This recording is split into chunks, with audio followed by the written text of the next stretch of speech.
to reflect on what happened in 2022, write it down, really take your time to think through it, develop what a theme was of that year, and then also take the time to think about what do you want the theme to be this year? What is like the lesson you want to learn? What do you want the overall, what do you want when you look in 2024, in January 2024 and you reflect, what do you want your theme for 2023 to be?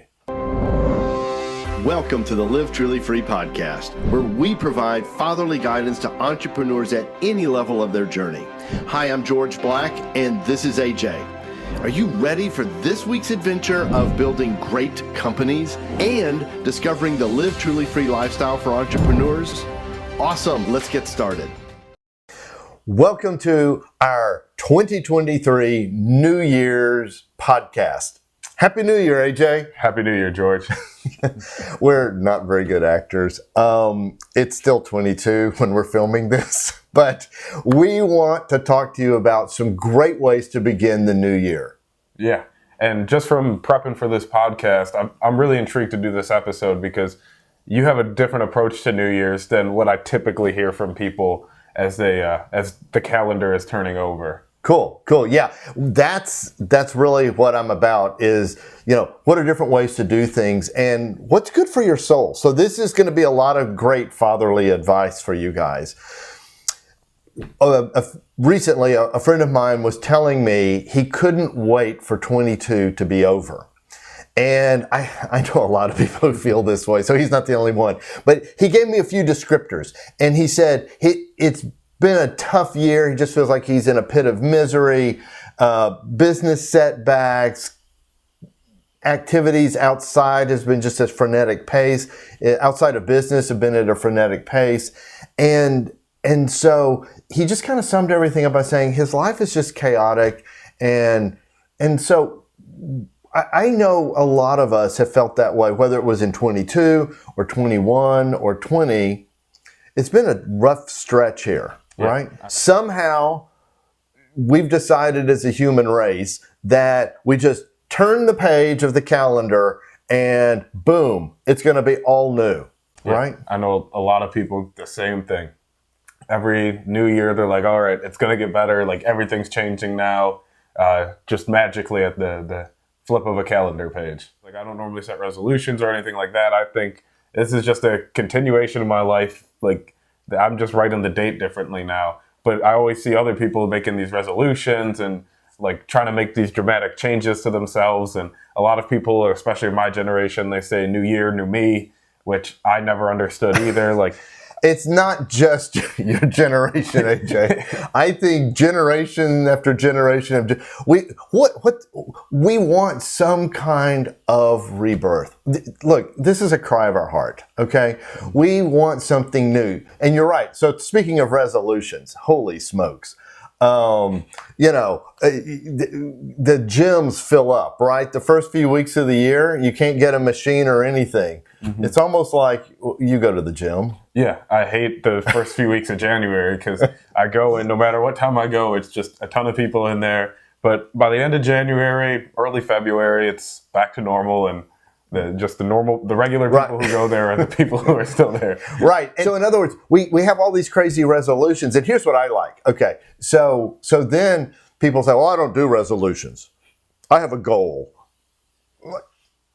To me, that's basically the same thing. I mean, it's all going to get broken. Okay. Yeah. And so it's like, but what is all this about? What are we really after?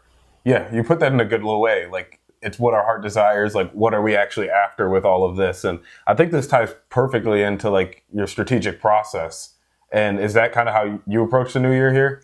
Well, okay. Yes and no. It's not a bad way at all, okay? You can certainly start at the beginning of the year. But you can also start at 364 other days of the year. So I don't want that process to be like, oh, we can only start at the beginning of January. And if you miss the beginning of January, you got to wait a whole nother year. No. You're not thinking about, then you get to January 1st and you're all ready to go, right? And so I've got a different approach to this. So basically, instead of creating a resolution or a goal, you want to come up with like a theme for the coming year, like a different way to reframe how you think about it. Right. Yeah. So this is we're going to call it a theme, and we're going to get into it in how to actually do it. And I think this is going to be kind of interesting and surprising. And what we're actually looking for is what I like to call advanced words on the coming year, or impressions about the coming year. I think it would also be helpful to tell you what this is not. This is not wishful thinking. This is not how you hope life will turn out in 23. Mm-hmm.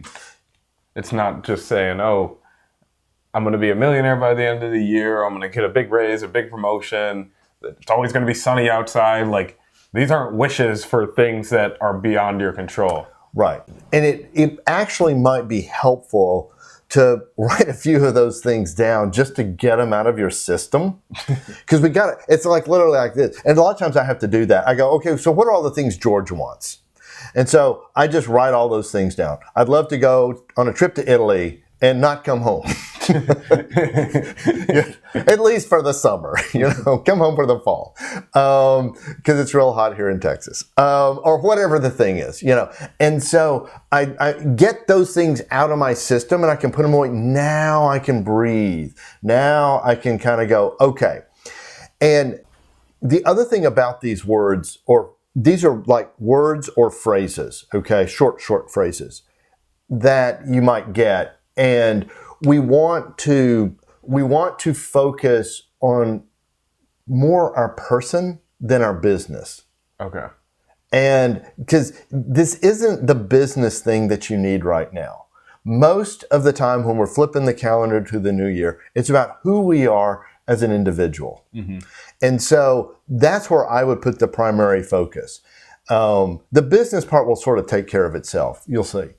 The way to get there is first look back on 22 and look back on the previous year, and what were some of your highlights and what were some of your lowlights. But what I really recommend is just sit down with a piece of paper and just write down some highlights and write down some lowlights, so that you kind of go, oh yeah, because honestly, you're sitting in December or January right now, and it's hard to remember a year ago. So you just take the flow of your highlights and then map those out to develop a theme, so that you can kind of figure out what happened in 2022. Yeah, and I'll tell you, so what could be helpful, particularly on highlights, not so much the lowlights, but having another person to sort of bounce that around with could be helpful. So as we've been discussing this, so in listening to AJ's highlights, what I observe, what I'm hearing in that is, on your theme for last year, it was like moving into your passions. Yeah, and kind of exploring them. Right. So I could see, for example, with all those passions, as you move into this year, there may be a focusing of your passions. Yeah. And kind of narrowing it down. Correct. Spend more time in the passions I care most about. Right. So all passions are not the same. Yeah. And as entrepreneurs, we're looking for when we focus our passion as entrepreneurs, like per my book, we're looking at passions that we can monetize. Yeah. Okay. That may not be what ends up your focus. Yeah, because, basketball's my biggest passion, but there's no money in that. Yeah, right. Well, if I was good. For you, there's no money. If I was really good, there'd be a lot of money. Yeah. So that's where it's like, focusing on those passions that really rejuvenate you, that really lift you up, might be a direction or a theme or the word for your coming year. Now that's looking at the theme, and I'm trying to just see, well, where would this sort of keep going? How would this continue to move? And to notice that that's entirely emphasized on like my personal life. It's not anything to do with my business. It's not anything to do with the job I'm getting or how I'm coaching. It's entirely based on my person and like personally, what is the direction of the next year. Right. So hopefully that gives you an idea. But I also think that in the spiritual approach, you get some it goes a little bit, it can go a little bit further. And I'll just share a quick story. A number of years ago, I prayed something, and I got this impression of a word, joy. It made no sense at all. And I was in the midst of several years, kind of like my friend, actually, that joy was like the opposite of everything I was going through. Yeah. And I'm like, joy? That makes no sense. There were years of intense lowlights. Yeah, it was one low light year after another, you know? And in that year, it didn't, okay, here's the other thing that happens too. We go through all of this in January and then we forget, oh, that happened to me. And I'm like, what was that word I got? And I had to go back. I write things down in a journal, and I went back in my journal and I looked and it was joy. And I realized I was experiencing and learning how to have joy in the middle of lowlights. Yeah, that's a powerful Yeah. thing to figure out. Yeah. And realizing, oh, circumstances don't determine my internal joy. That's a great way to frame it. You know, And it's just a simple word that you put at the beginning of the year. It's like, right. It got repeated, by the way, 2 years in a row. I needed more time. it was like Yeah. you said, life is a process. Well, and when you're talking with divine providence on all this kind of stuff, I don't think he's subjected to the calendar any more than we are, really. But it's fine if we want to do it in January. I think it's fine. I don't think that's a big, huge theological issue, if we'd say. So, final To thoughts. sum it up, it's kind of just take a day, 2 days, maybe even a week, maybe even take all of January. Yeah. All of January is fine. To reflect on what happened in 2022, write it down, really take your time to think through it, develop what a theme was of that year, and then also take the time to think about what do you want the theme to be this year? What is like the lesson you want to learn? What do you want the overall, what do you want when you look in 2024, in January 2024 and you reflect, what do you want your theme for 2023 to be?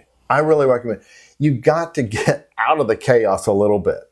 Whether that's, go to the local coffee shop and just be by yourself with a cup of coffee and write some things out and take your time with it. If it's a few days, a few weeks, it's okay. You don't have to get this all done by, we're releasing this on January 5th. So it doesn't have to be by, the 6th or anything like that, or January 1st. We should stop approaching New Year's Day like it's a homework deadline in a class where you gotta get your final paper in. That's not how it works for us. But speaking of deadlines and final paper, we would love to hear what you come up with. But no pressure. You can tell us in February or March. It's okay. So you can leave it in comments. If you're on the YouTube, you can send it to our email.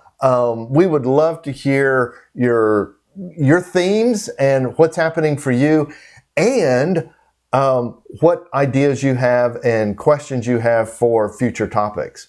So for more conversations like this one between me and AJ, check out this video. I'm sure you're going to love it. And until next time, may you live truly free. And Happy New Year's.